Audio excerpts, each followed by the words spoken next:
23rd of October, we're outside the Royal Festival Hall. The Southbank Centre are currently holding a public meeting to discuss designs for the Hungerford skate space, which 70,000 plus people have said they do not want. So we're going in there to check it out. I don't think they're going to let us film in there, but let's see how it goes.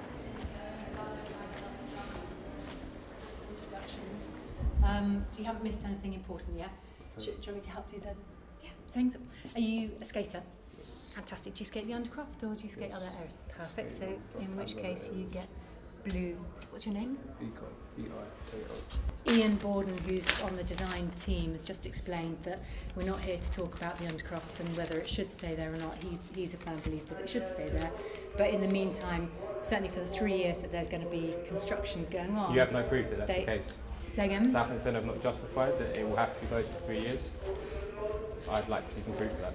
Okay, this isn't the meeting where we're going to be able to talk about that. So make that clear. If that's what you're telling people and you have no proof of it, you need to tell them that that's not the case. Okay, but this isn't going to be the meeting to discuss at all. But if they are here under false pretences of you saying that this place will be shut for 3 years, when there is absolutely no proof that it needs to be shut for 3 years and there's no justification for the relocation, then they are here under false pretences.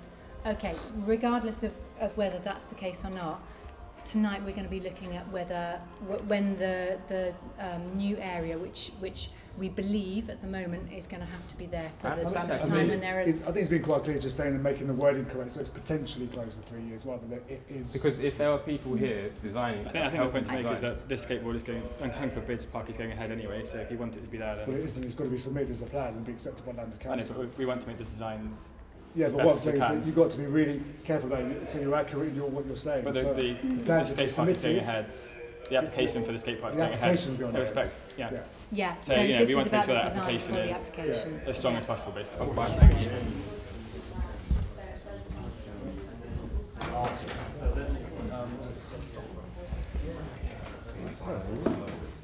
But you're really welcome to be here. So what happens if I decide, because basically in the open forum... Can you turn it off now? Sorry, I know I can see it's on. I'm going to keep it on for now. In the open forum... Do you want to step outside? No, I don't actually. In the open forum, things happened which were reported wrongly by the Southbank Centre. So I want to be sure that we have a record of what happens here. And I think that's fair because it's meant to be a public meeting.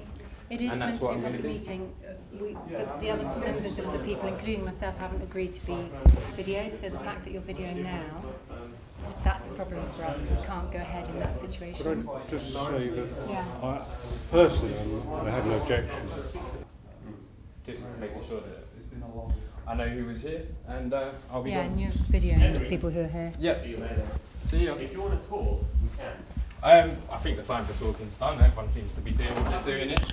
I think that's fine. As long as everyone knows that by being here, you're helping the destruction of the Undercroft, then that's fine. Henry, you know that's not why I'm sitting here. That may not be why you're sitting here, but that is what this is designed to do. So I just needed to see that there obviously are no actual skateboarders here, though current Undercroft users. So I've seen enough. Thank you very much. Hang on. Basically, before we even got in there was a little bit of a kind of loggerheads because we just made it known that we weren't, there for the discussions. We were there, more or less just to see who was there and just to make it known that we're actually members of the Undercroft. As soon as we walked in there, it was very clear that there was actually no one from the Undercroft that skates there. No one. The only person I saw who was there that I recognised were people I haven't seen skating the Undercroft in the last 10 years. Two usual suspects, Rich Holland and Ian Borden, and a guy who doesn't deserve to be kept anonymous, Niall Neeson, the guy who wrote the article saying we should forget about the banks. He's in there, couldn't even make eye contact with us. Designs for the Hungerford Bridge, and we want people to feel free that they can say anything that they like, and actually sometimes just try things out. And I don't think that really works. The process so far has been very public, hasn't it, in terms of the release of the designs, the press releases of the Southbank Centre, and this is a public meeting. So I'm struggling to find out what would be sensitive that people would be worried about. I've told my view. I don't think it's open discussion if it's filmed, and people know therefore that film may be used elsewhere. That's my view. I've given you my answer.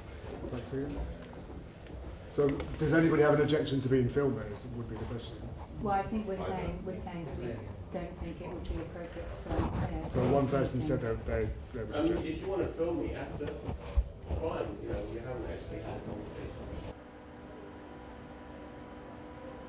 some eyes dropped, noticeably. Some people looked receptive to other people being in the room and maybe thinking, okay, we've got another angle, and then some people just kind of seemed to just straight away just jump back into the stance with us. More or less the same tone, the same body language from the last few meetings, which is like, no matter what you say to us, no matter how diplomatic or earnest your endeavours might be, this is our stance and this is what's happening. The way that they've got some of the people into that meeting is by telling them that the Undercroft has to be shut for 3 years, and they have given absolutely no proof of this at any point. But they're using that to get people to work on the space. Like, oh no, like the kids aren't going to have anywhere to skate for 3 years at least. Like, there's no proof of that. There's absolutely no justification for relocation, and there's no proof that the festival wing can't go ahead whilst keeping the Undercroft intact. The Southbank Centre have refused to give us any information on that. We've been going back and forth in letters with them for the last 6 months. We've requested to meet the board 2 times and they've refused, and yet they tell the press that we refuse to engage with them. It's clear that this is the designer space for people that people don't need, and none of the people that you will say you're providing for from designing at this meeting are actually here, because none of them want to be here, because they've made it extremely clear. And all of this but all of this helps to convince the public that we don't need the Undercroft. That, along with the lights being turned off, the pavement slabs being pulled up outside. The Hungerford Bridge designs. Yeah, it is not about. Yes, but the Hungerford. Right, I've made it clear. So I know you've been here. That's all I need to see.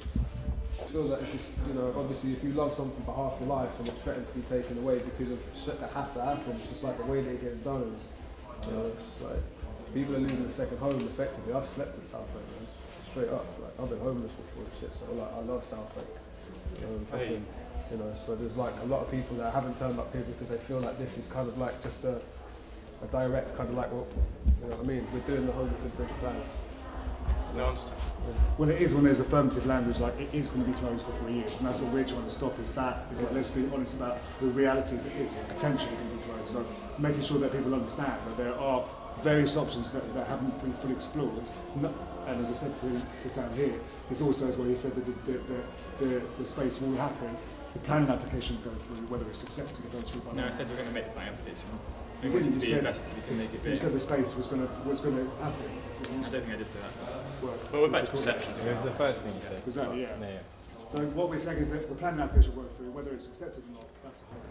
But turning it into commercial units is a cultural travesty. It's artistic sabotage. It's not valuing what it has underneath its own building. And what is revealed is that there is cultural hierarchy, because what's happened here is that one set of people they're going to have to lose their artistic space and their artistic expression for the sake of everybody else. So the price actually is not the price they put on the actual physical space itself and what they can generate from commercial units. The price is going to be had by the people that use it, the skaters and the other artists that use the spaces down here. They're paying the price. Our whole, not even argument, man, it's not an argument. Like, we've put forward a plight. And it's like, but they're just going, yes, yes, yes, yes. Like, do you know what I mean? That's what it looks like, no matter what wording they use. And like, we've had to be very careful about how we word things and how they word things, because it's all, it's all technicalities. But the truth of the matter stands. It's like bullshit walks, man. We've done everything that we could do in the most diplomatic way. We haven't been, we haven't done what people probably expected us to do. We've done everything in the right way, and I think that like if they had any motivation to listen to us, it would have been evident from the start. If they go ahead with those plans, they will use them to convince people that we don't need Southbank. And they've spoken to the community. The community has made it clear that we want to preserve it. That's not the answer they're looking for. So they get a room full of people who aren't qualified and don't have any connection to the space, any real meaning in the space, and don't use the space. So they get a room full of those people to tell them what they want, and that's the bottom line.